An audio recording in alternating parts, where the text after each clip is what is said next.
Hi everybody, Rob Gray again from House of Fins, and today we're taking a look at an installation we did several years ago in downtown Manhattan.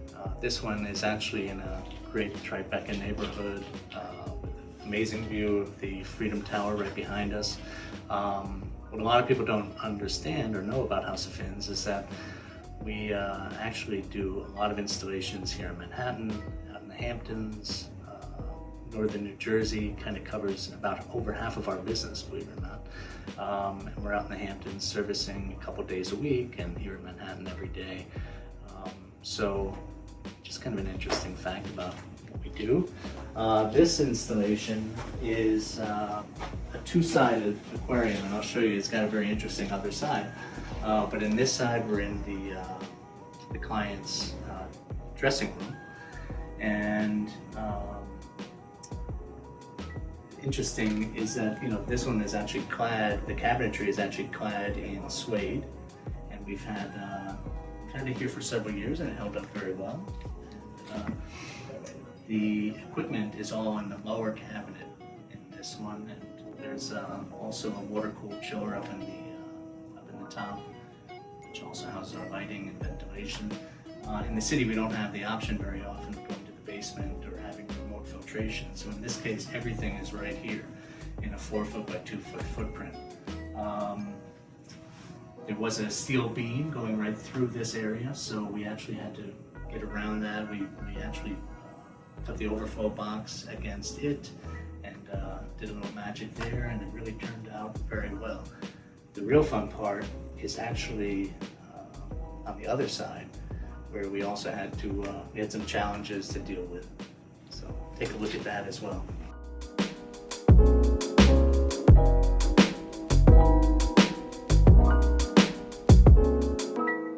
Okay, so now we're entering from the dressing room of this master suite into the master bath. And this was a really fun project because if you're a fish guy, this is where I want to take a shower every morning, right? Amazing installation on the shower side, and you're looking through into the dressing room. What we did here was kind of interesting. Typically, when you have stone or millwork, it would come down on the aquarium about 3 or 4 inches to hide the water line. It would come up on the bottom to hide the bottom panel of the acrylic and some of the sand line. And the side panels, the side acrylic panels, would be covered also with the stone or millwork. In this case, they wanted it to be on the same plane, because normally, of course, if this were 3/4 inch stone, the tank would be recessed by about 3/4 of an inch. Well, in this case, they didn't want that. They wanted the tank and the stone on the same plane. So we were already dealing with an 1.5 inch thick panel here because of the height of the aquarium at 4 feet. So what we had to do was actually up the thickness of this panel to 2.5 inches. And then we actually cut away or dadoed out the extra acrylic to allow for this to be recessed onto the aquarium, therefore giving us a single plane, which is a really cool effect. You don't see that very often.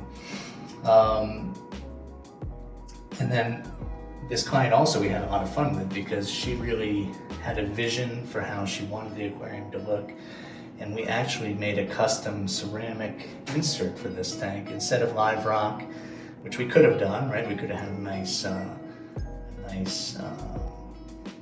incline of rock, cemented together, that really would have given us a cool look. But I mean, this is so much nicer. I mean, it was custom made for this aquarium, and she actually designed it. We had clay, and we actually worked together on the design, sent that to the fabricator, and this is what we got back. And again, a pretty amazing result. So this has been here for several years now, and we're really happy with the result.